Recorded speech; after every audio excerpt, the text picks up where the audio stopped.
Hello la famille, bienvenue sur Congo Kispion TV. Moi, je suis Congo Kispion TV. Bienvenue à la chaîne Amino Makam, chaîne Impact, P de Joie Danger. Merci d'infidélité, merci d'amour. Merci de vous aller toujours qu'on s'abonne massivement à la chaîne Oyo et Zoé Labino, l'actualité musique congolaise en temps réel. Pour ceux qui ne me connaissent pas et ceux qui me connaissent déjà, je suis le youtubeur de ton youtubeur préféré. C'est ici que ça se passe. Ici, on dit la vérité pour le bien de l'humanité.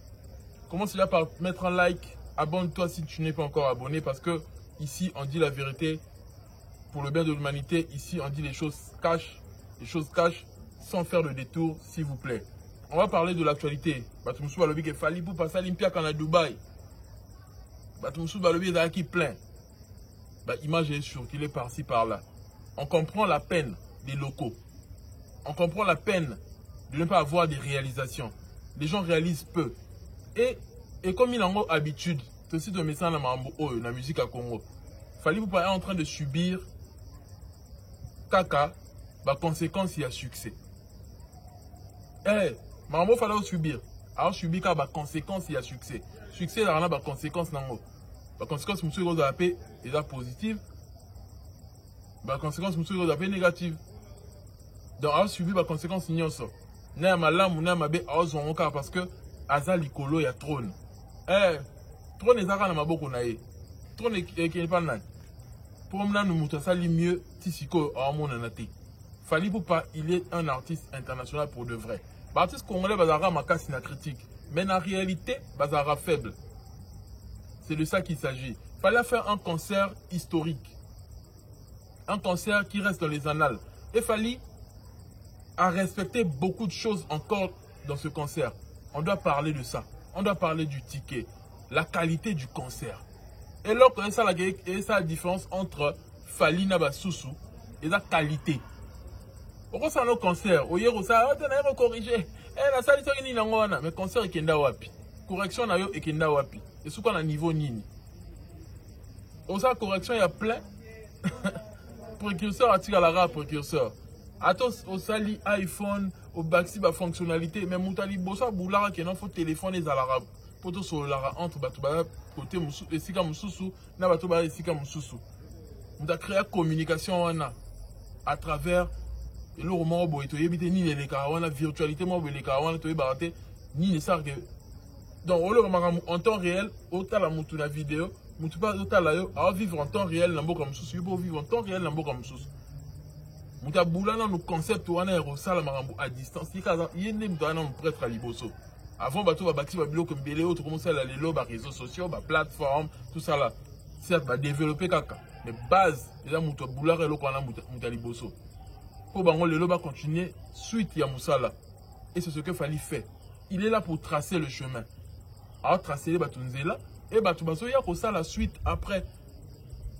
Attends, ça lit mieux. Mais il n'y a pas que mouto tracer qui nous a mouto qu'on a tracer qui nous a Fali. Pour le lobby, peut-être la musique a commencé aux artistes, aux ulabiso, certification est belée. Aux peut-être artistes, artistes, soit bimi, au moins, appelé à Marco 6. À bimi, peu, beau, à Romobeta, une semaine. Une semaine, beau, disque d'or, une semaine, ceux qui commettent des platines, ceux qui n'y n'ont. Mais pour être à Liboso, la musique à Congo, à Longo, la complexe, il y a une certification, la musique à Congo, il s'appelle Fali. Artiste à Liboso. La complexe wana il s'appelle Fali Ipupa. Dès que baboye na omona esika na loba mabete na meki ko kanisa na meki ko réfléchir esika na loba mabe na omona na ngote oto loba eza ba fait eza vérité et vérité to falsifier vérité te pour se faire batou non to loba vérité tisuka parce que vérité n'est pas bien pour la humanité. L'humanité a besoin de la vérité. Et la vérité aujourd'hui, c'est Fali Ipupa. On va parler de l'actualité de la musique congolaise. On va parler de beaucoup de choses. Mettez-moi mes likes, s'il vous plaît. On va décoller. Mais d'abord, on va féliciter l'artiste Inosbi qui vient de totaliser 1 million de vues pour sa chanson Désormais. Moi, je vous avais dit que la métamorphose pour un artiste, c'est pas toujours facile. Pour artiste, allons à la style naïe de base. À côté de le Mora Sika. On sait tous que Inosbi, c'était rare que à côté de Mingi Banzim, français et Bélé la Banzim Mounaï. Mais actuellement, vous allez voir que il s'est métamorphosé, a changé style Moroboé, à un côté plus. Il va coupler en français parce qu'il a besoin de toucher un autre public.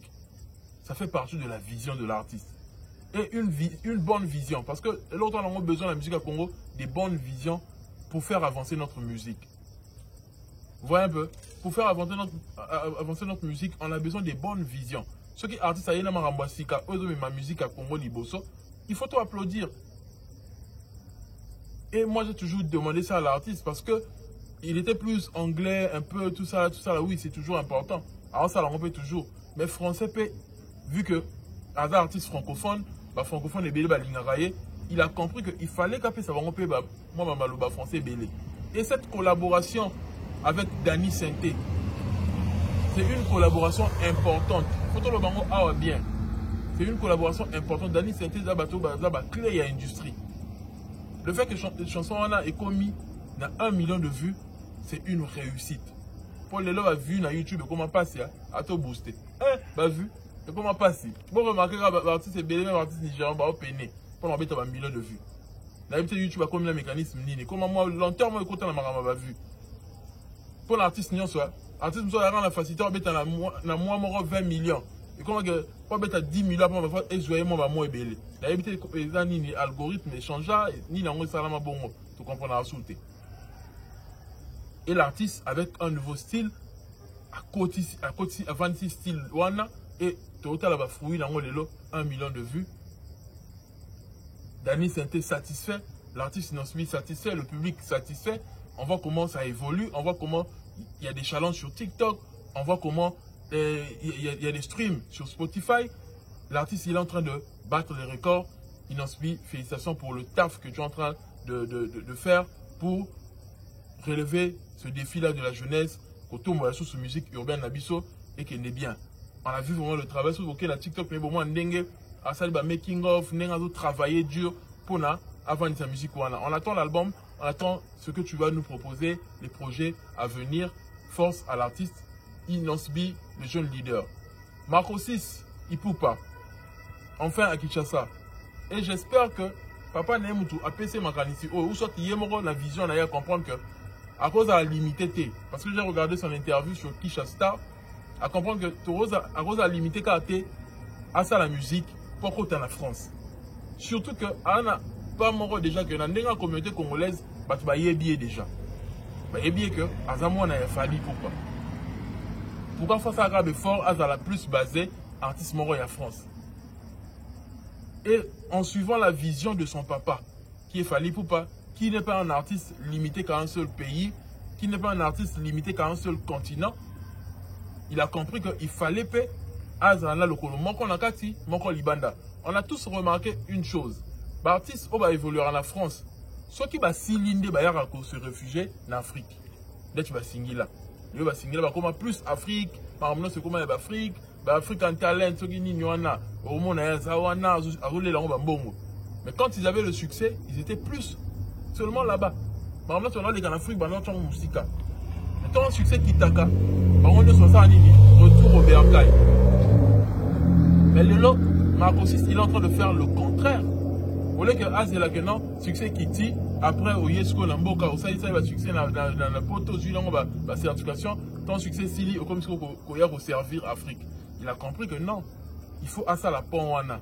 En même temps, comme son père, Fally en France, Nakata Game en France, Fally il est là.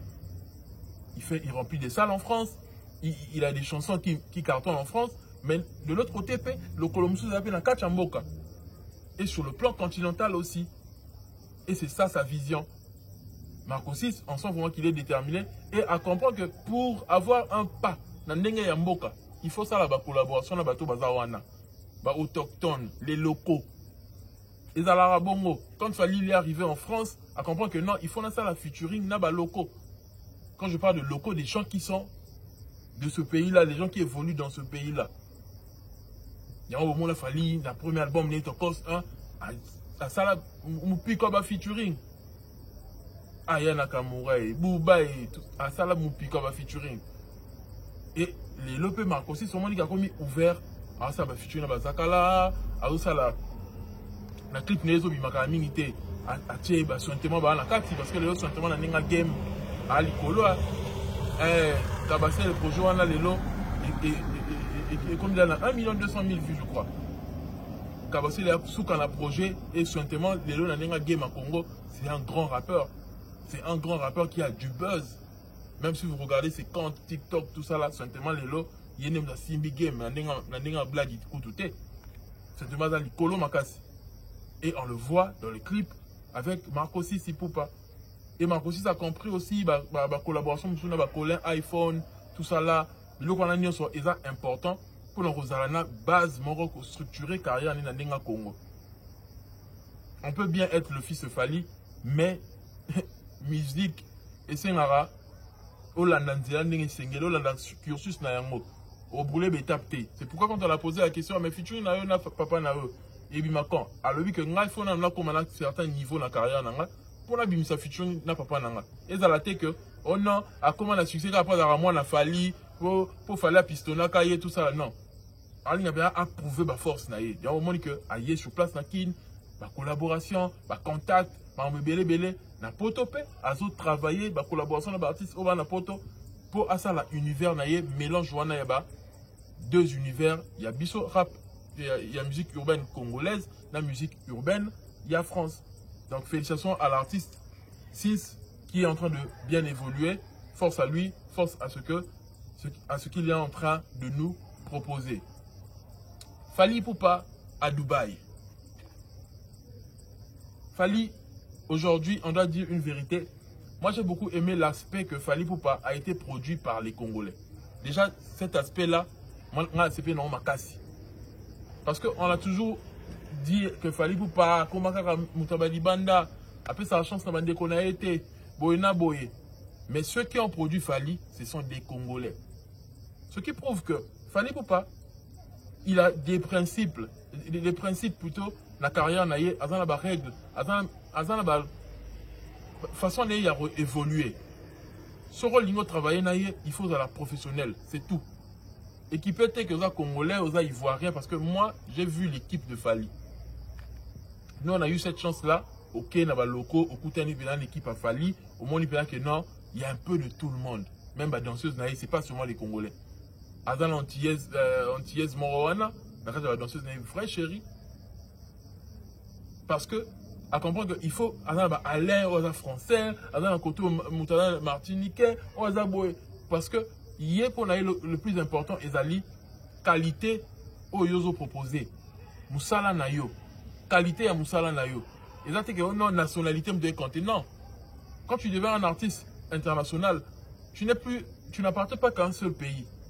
Que non, il faut pas qu'on entouré dans les Congolais. Pour tout le monde bien. Pour tout le monde non. Il faut entourer dans les apporter quelque chose dans le cadre de Moussala Nayo. Et c'est ce que Fali a compris. Il y a un débat car il y a un manager, John Zaya, Congolais. Mais tant qu'on comprend que non, il faut évoluer autrement. A comme que Carter, il avait envie d'aller au sommet. Surtout, il même interview, il fallait Kala. On voit comment il parle. Non, faut qu'il n'ait biti. Il voulait vraiment être au sommet. Parce que les gens devraient comprendre un truc. Succès et un résultat, il y a bonnes habitudes au yozo dans la vie. Chaque fois que vous avez bonnes habitudes dans la vie, il y a un pourcentage manquant pour au succès. Donc, en fait, succès est la conséquence. Il y a bonnes habitudes au yozo, il est fort au sali. Il est fort et la discipline. Il faut avoir bonnes habitudes. On remarque peut-être et après un moment il y a détresse. Il ne fallait pas vivre à un moment il y a détresse. Au combien que ça est fort, on s'imposer dans le quartier latin, au sali est fort, etc. Mais à un moment donné, il va croque à jambe, va diminuer carrière na yo, va y mbisaro banzi ma ferré, musenzi mo boye, tout ça là, va ça sur le bureau mo buzo ba liano ba kiti sa yo. Faut passer par là. Eh, passage on est dans passage obligé, passage à déception. Déception. Donc, pour atteindre le succès, il faut les canaux déception. Et Fali a vu tout ça. Et Lelo, il est au sommet. Et quand il est au sommet, il veut être au sommet avec les gens qui veulent aussi être au sommet. Donc, si Maison Anna et contacté Fali, ils ont respecté les normes. Il y a professionnalisme au Fali dans l'élo. Pour Fali, ça va avoir chance de travailler. Donc, Fali n'a pas un problème de collaborer avec les Congolais, mais il a un problème avec le professionnalisme. Qu'est-ce que tu proposes professionnellement?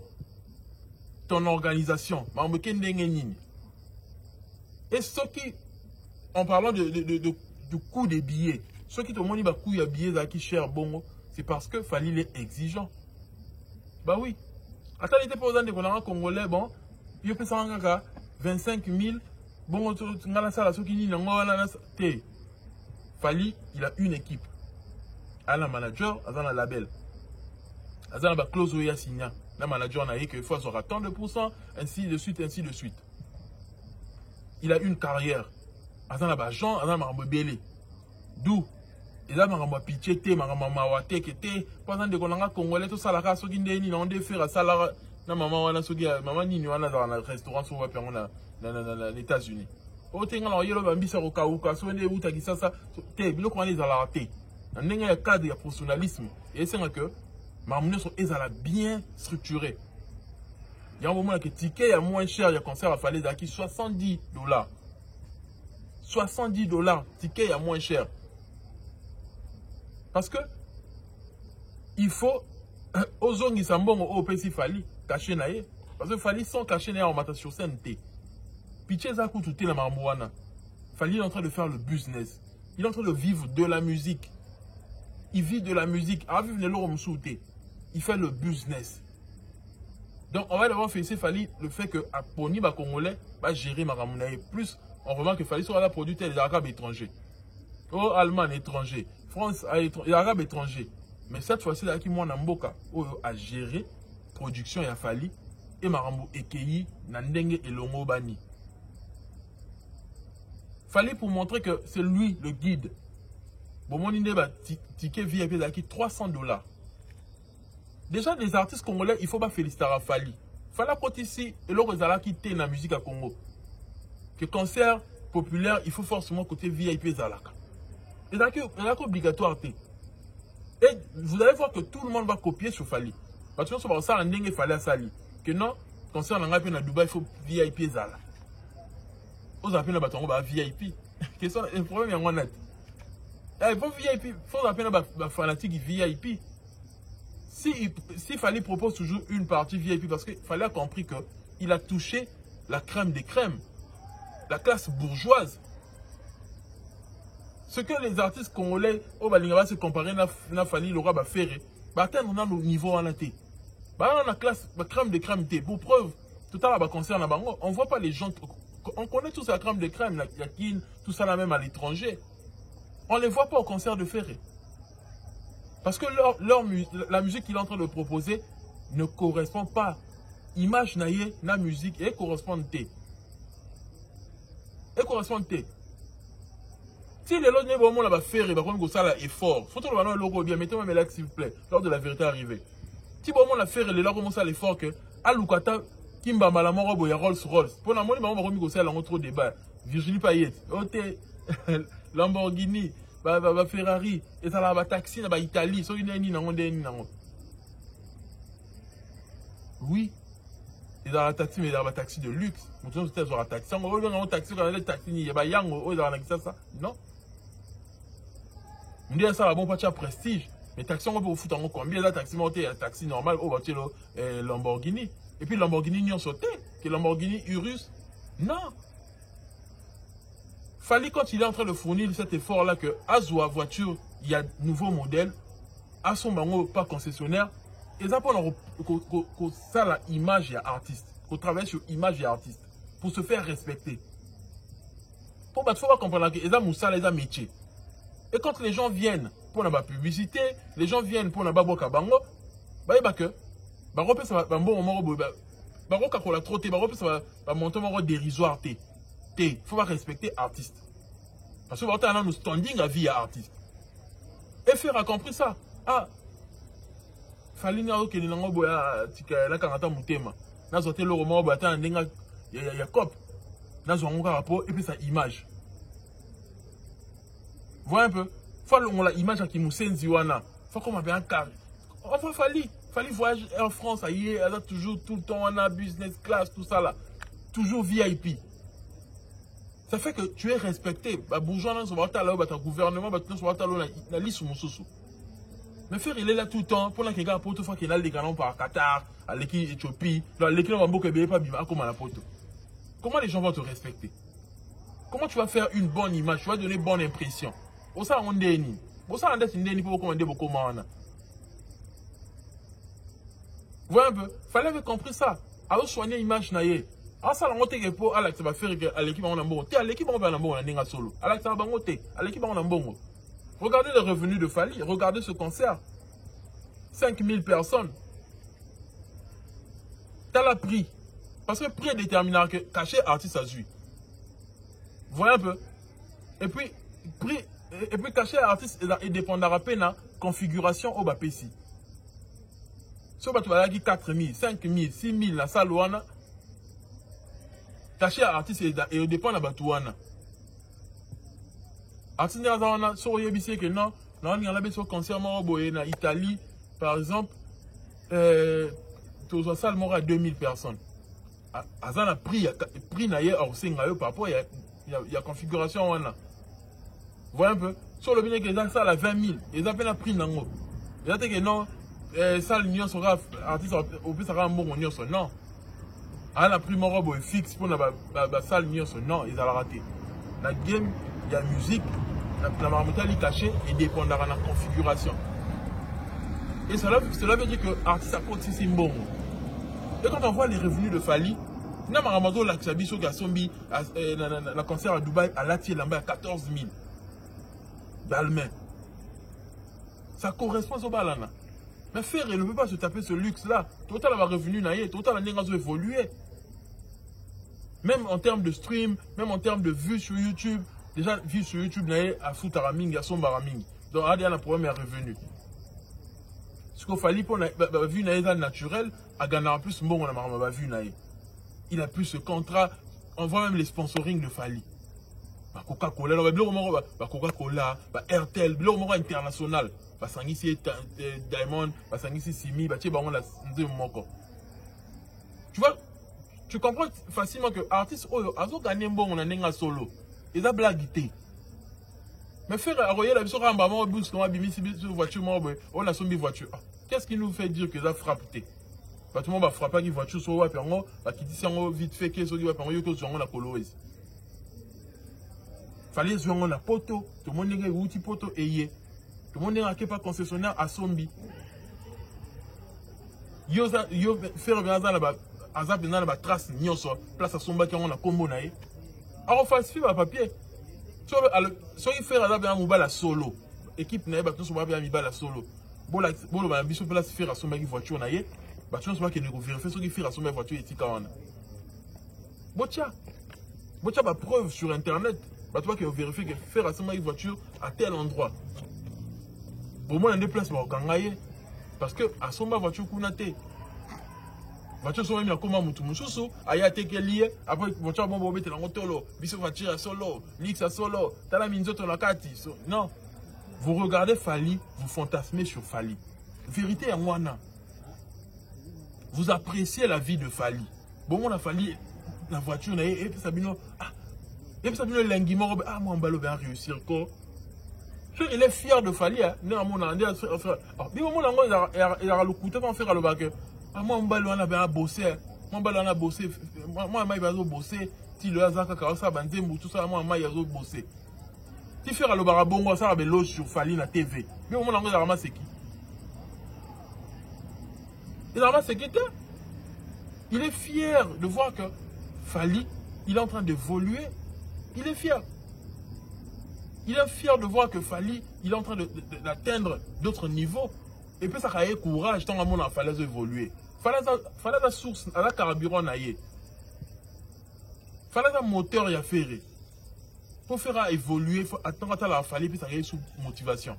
Sauf fallait zagiti faire que ça kata nekala. Que ça kata nakala. T'as que big qui t'en a pas longue les marquis faire zonga maison mère. Et si mbita qui quartier là. Pour la big qui t'en a pas. Il a toujours besoin d'une source de motivation. Source de motivation, il y a Ferry, Nakilelo, il a Rafali, ça fait 20 ans. Source de motivation, il y a Ferry. 20 ans, c'est Fali. Fali, on voit des preuves, il y a richesse naïe. Mais Ferry, on n'a pas des preuves palpables, il y a richesse à faire. Donc, tout n'a affaire à son bon wapi. Pour preuve, voilà, là, le mieux que faire la mouta frappe. Là, tu n'as pas frappe, mais là, c'est frappe. Ma concerne naïe.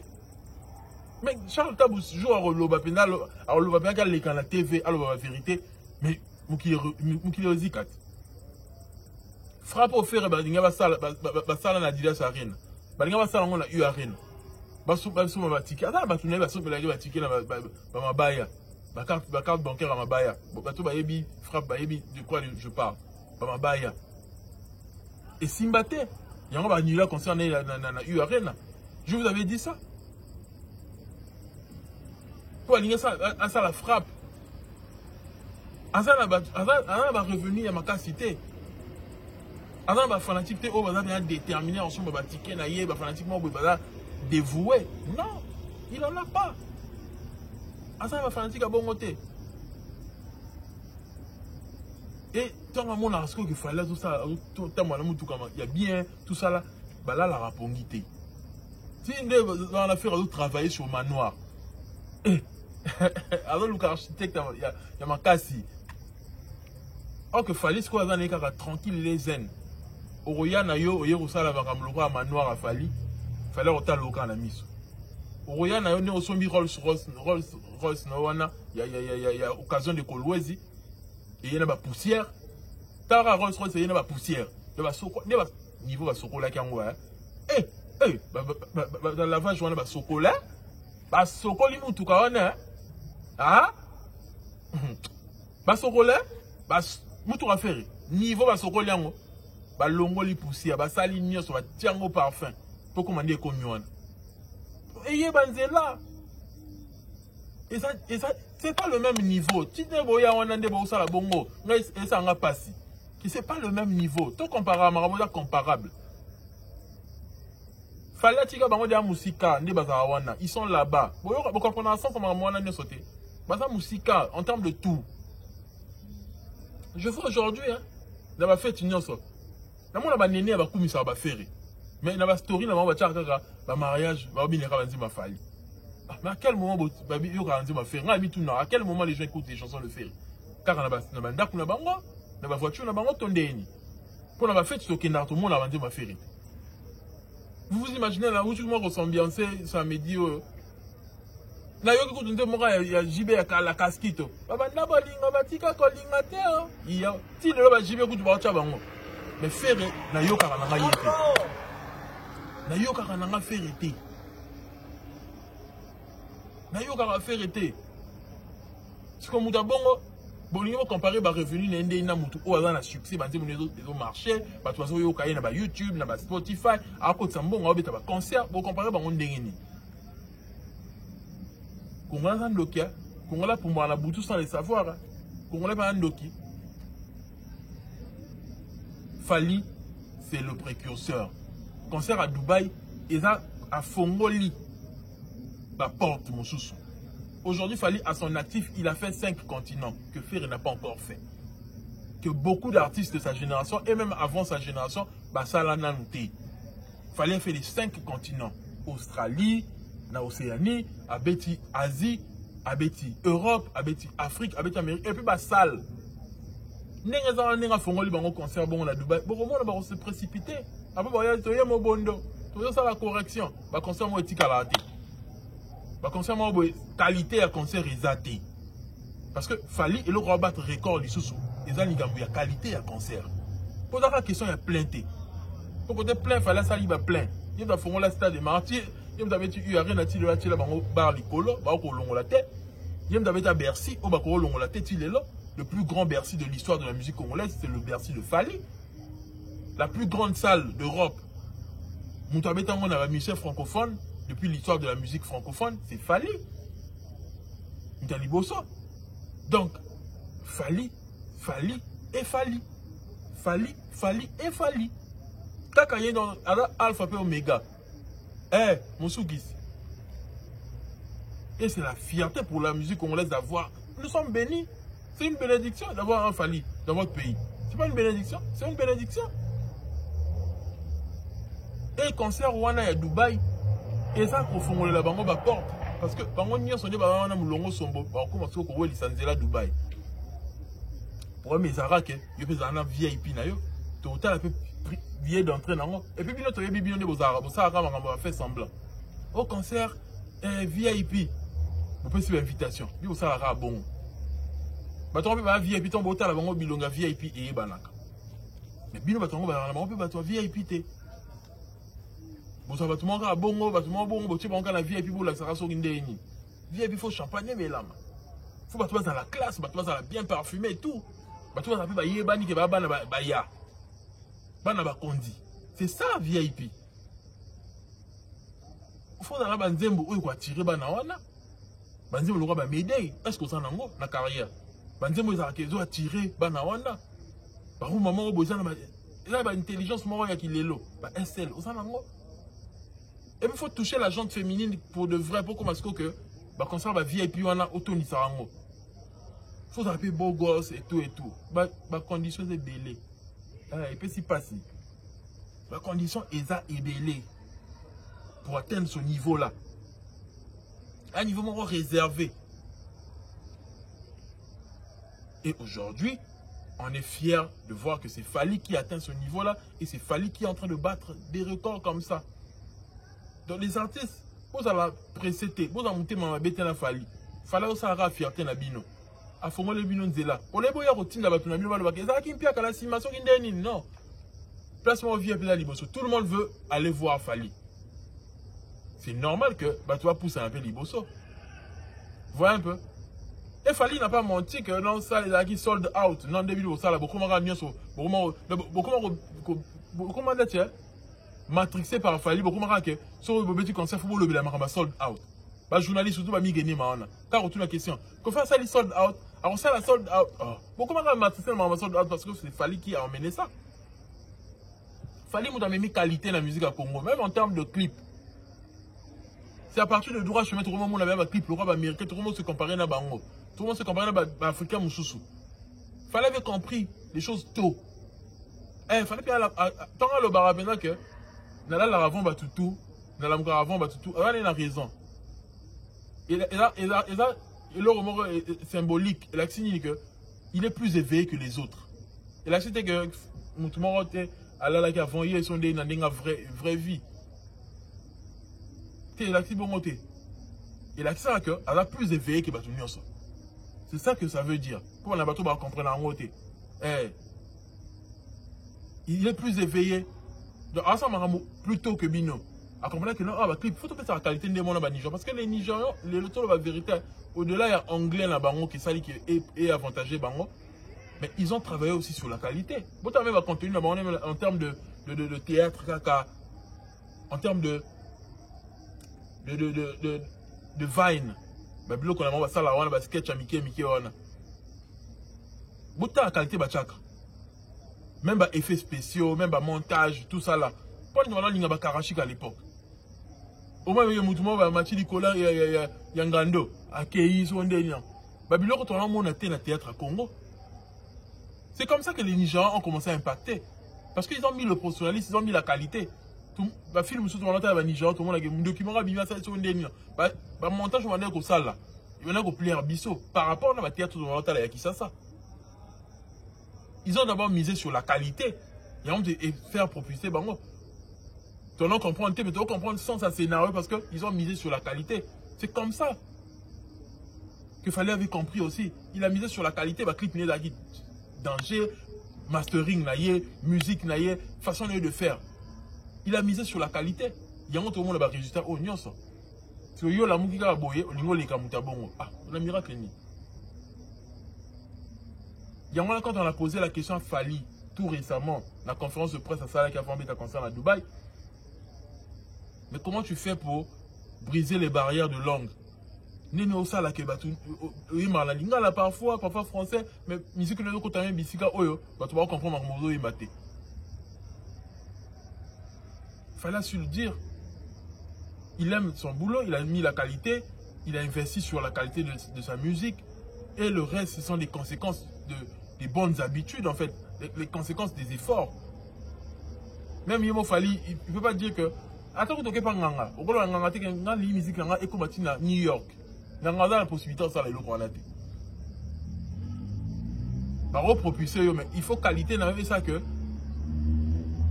ils à tellement un niveau licolo et on ça automatiquement. Un limite va qui n'a pas nganga va cibler le pays non. So va cibler le pays quand il fallait aussi cibler tout le monde entier. Mais là dans le pays nous soyez plus facilité. Ok, na Bahamas, kuna, ok, soki na Trinity et Tobago, ba yebi falita. Ok, na endroit où la Jamaïque, ba yebi falite.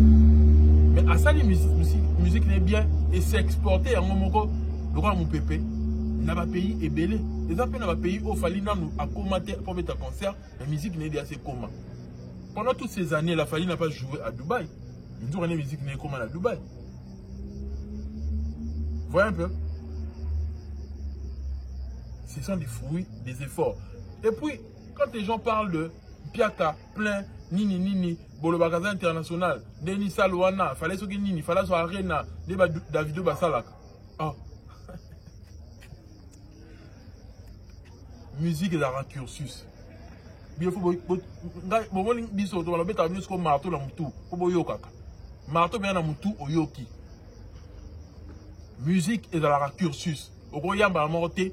Non. Et puis, tout est badagi dans le concert à Fali, on a tout bayebi Fali. Des bango. Tout le monde a rappelé concerté. Tout le monde a étiqueté par rapport à la période de traverser le problème. Et ça dit que, à ce qui tente. Tout le monde a dit que ça va changer. Bon, il y a un bacha.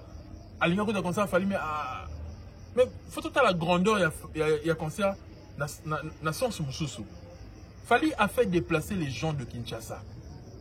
Batouba Wouti Kinshasa qui est au côté à concert à Fali à Dubaï. Ça vous dit rien. C'est le seul Fali qui arrive à faire tous ces trucs-là. Moutouba a Wouti Poto à qui nega au côté à concert à Fali à Dubaï. Batouba Wouti ceux qui va Cameroun au côté à concert à Fali à Kinshasa. Ce que Ferré ne fait pas. Et tant d'autres artistes musiciens congolais. Et là, comme on a un niveau, on a des photos bêta ma solo, photos bêta c'était sur Yango. Comment on a un niveau que Batouba s'est dépassé par pays Moussoussou. Ola Zela on a beaucoup d'années, mais à qui Kota là on a beaucoup Moussoussou. Et concert en pleurs on peut dépendre de la communication. Comment les organisateurs ont travaillé sur la communication sur le concert de Fali. Ils ont ciblé quoi? Ils ont ciblé parce que moi j'ai travaillé dans l'événementiel à l'Obaron tout le temps. Et le gros, au gros ça un concert moi boyé. Yo au atteindre le résultat là artiste soit peut-être que bah tu as qui 500 mais Moutoumsou a sali concert là même artiste a sali résultat à 1000 personnes bah y là et dépend quand on a la moyenne ni yo tché bah canon ni yo utilisé pour na atteindre objectif de marketing na yo. Vous comprenez? Donc on va pas juger l'artiste, on va pas voir, on va pas donc limiter la grandeur de l'artiste par rapport à un concert de Dubaï, non. L'artiste fait la carrière. Quand on parle de Fali, on parle de tout. On va parler seulement concert à Dubaï. Et le concert à Dubaï est à Kim Piakata. On peut que dans bon, son père est dans bon, c'est que ça va le bon alors. Pour bâton la monnaie plein, on a monnaie on a bien en Piaka. Piaka chose à bon, c'est que ça va encore bon. C'est que ça va encore bon. Bah, concert Nyonso, il y a toujours des petits espaces. Il y a aussi des concerts d'Arabiens plein tout. Et tout on dit, place montage sur le filmé, place les athées. Le concert va ING, ils ont mais comme ça, je me souviens que pour pousser un toit liboso, pour que moi vide, parce que tout, oh, ben, en cas, il y a vraiment profiter à filmer moi vide. Oh. Ça représente quoi? Ça représente combien de pourcents par rapport à la population? Moi, c'est ce que je veux. Ce qui concerne à 5000 personnes, nous avons dit 4500 par exemple.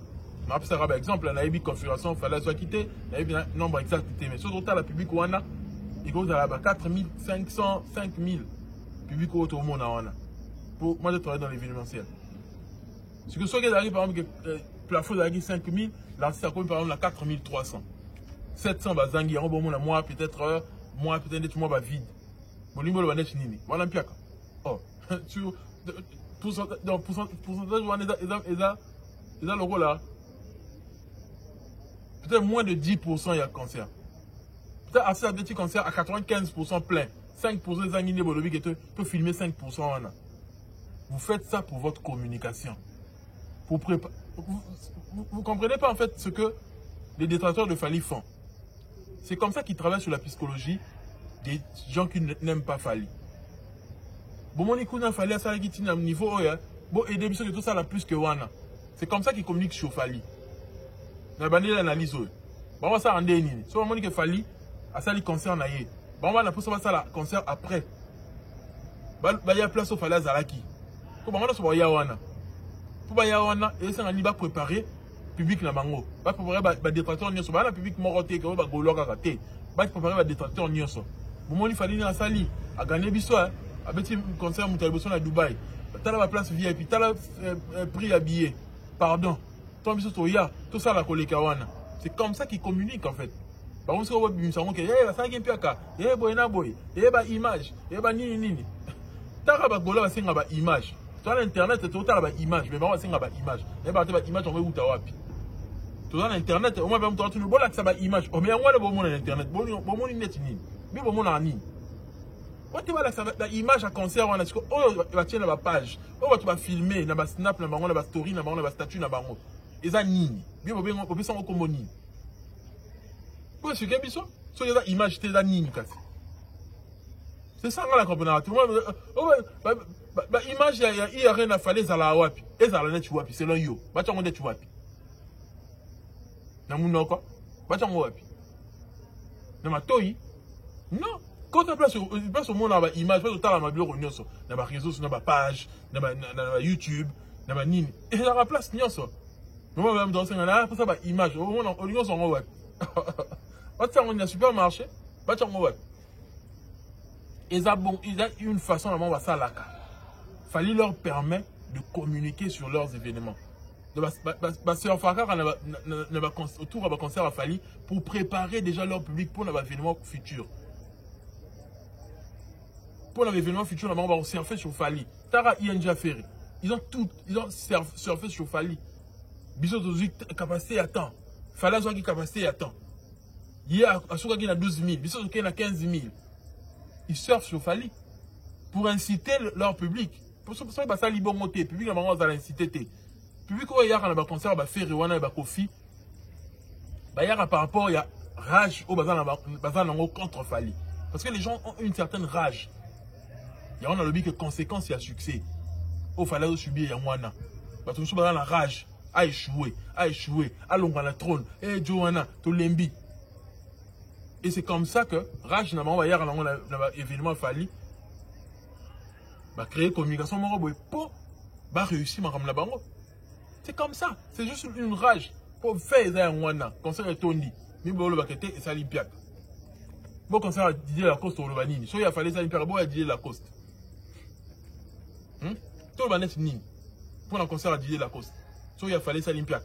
Il y a Didier Lacoste ça l'impiac. Il a fallu faire ça l'impiac. Ah, mais attends. Attendez. Vous parlez de quoi là?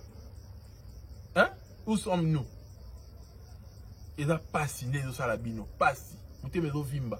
Moutema passé. Ce qui n'a monnaie Fally, ils ont réussi. Moutema passé, on a beau yoka. Il y a un monde comme ça à niveau haut. Il y a un gars là toujours épais si passe. Pour tu sur le bara et ça li passe. Et ça li té épais si ndé. Faut que ça soit normal. On est sur le bara. Beaucoup ma bongo ndé nini. Bah tu sur le bara. Vous savez ndé ndé nini pour beaucoup ma bongo. Et là plus profond, faut que le bagage, bossa ande ndenge nini pour beaucoup ma bongo et l'équipe le bagage, beaucoup ma bongo ndenge nini. Et les kango la profondeur. Si vous avez réfléchi pas comment que on a les kango la profondeur. Et ça li passe et ça li mais pessi. Et là l'eau moussous. Et là plus profond que ça la passe. Et on a le banana et pessi kaka. On a pessi ça bango passe. Vous voyez un peu, c'est de ça qu'il s'agit. regardez comment Kofi est en train de souffrir pour le concert, il y a ING. Comment créer la communication? Tout mairie a repété ça. Est-ce que billetterie? Dame nangaye, Mikolozo poussa naye. Ou tu peux dire mbangwa. Tala, d'autres comme le 10. Ou tu es au Kenya. On va tourner une vidéo le 10. Ou tu es au Kenya. Comme ça, tu as à moins d'un mois. Tu as combien de jours? 21 jours. Tu as 21 jours pour où tu es ici là. Plus 6 jours. 27 jours. Si tu es obligé, Kofi, nous avons filmé dans Kofi. Pour moi, quoi? Tu as bien, bandérole. Maintenant, Kofi, ça, on a sous bon temps. Mais on a mairie, on a ça la rango. Bon, mais il fallait avoir un budget dans l'événement. Bon, il y a un boule métro, on a bien que fallait partout, dans les panneaux, tout ça là. Bien sûr, vous avez vos autorisations, j'espère. Au milieu, vous collez, au milieu, vous scotch. Vos autorisations, j'espère. Pour que vous mettez ça dans ma yuya. Vous mettez ça dans ma yuya. Est-ce que tu scotch, on a autant de scotch, on a mes rayebi. Tout le monde a le yen, beaucoup de matongé pour qu'on le vaille. Tindi, m'bal na l'oxo sonia. Tant il va au commissaire. Au comment on tient. Bon, moi, ben, nana qui chop prêtre, le gars nana qui chop prêtresse. Aïe, bien sûr, comment on tient ma fiche à Fali son nez, non. C'est qu'il fallait s'il. La moussala était. Moussala, moussala, il y a un abat, ça, là, en haut, mairie, bon, c'est une permission. Les arabes, qui fait ça en Mamouana. Et puis, va filmer en haut. Bon, ça, bon, parce que bon, il y a beau créer le comment autour à l'événement. Mais l'événement, c'est que, parce que bon, c'est la marron Kofi n'a pas toté. Dès que nous organiser là. Bon, c'est la Kofi bon côté. Et Kofi, le jour J au Coca. Tout revient à dernière annulation T. Jour J vient faire Coca. Yemora Mona a sa face à réalité. À comprendre que les lois commandent les gens. Dès quand ça arrive, Kofi, vous allez faire ça, la musique, vous allez faire ça, il fallait. Dans les gens qui ont musique à Congo, dans les qui ont fallu. Oh, le bani. Oh, le banet ni. Vous allez qui ont fallu. Oh, vous allez qu'on fasse la tête. Vous allez qui ont fallu. Oh, ça, ça, la mine, à découvrir. À découvrir un endroit si car au Kenya, ça là. Fallait mettre à Melbourne, à mettre dans le Kenya, à faire évoluer la musique. Challenge. Plus de larmes. Car à extra on sent déjà que un tube en gestation, un tube qui se prépare, et là un fouettus, t'as mis tes poux et bimanamoukil. Et on sent comment ça annonce déjà l'album urbain de Fali. C'est méchant. C'est méchant. Ils ont eu avec méchanceté, avec rage. Fali pas t'habiter la binoka na musala. Bien beau qu'il na bien beau tchara banderole, beau tu vois ridicule na bien beau sala. Mais Fali ka na musala. Dans Laura Ferré, à tiens qui m'a ramené la ING à Tini Batoua, tu sais ça va tourner dans un restaurant. Yépesko ko fa Tini ko moi sinaé. Bah le con m'a ramené bango. Et puis si passi.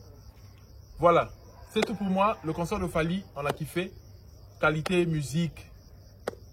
Communion avec le public, la danse, il fallait bien danser, il y avait eu, Gaz m'a été comme invité, tout s'est bien passé, on a tous regardé sur les réseaux, son de qualité, concert qui reste quand tu vois, tu sais.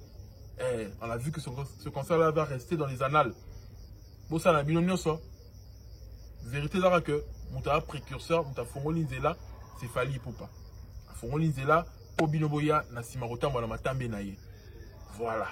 Suivez les pas du Christ de la musique congolaise. C'est Fali Poupa. Il nous a ouin. Excusez-moi, c'est pas un blasphème, mais dans le sens où il y a ouin la musique à Congo, il nous a ouin, il nous a Nicolas Trône. C'est de ça qu'il s'agit. Abonnez-vous massivement, laissez-moi des likes, mettez des commentaires pertinents. En ensemble, c'était tout pour moi. Si tu as kiffé, tu sais ce qu'il te reste à faire. Pèse sur vous.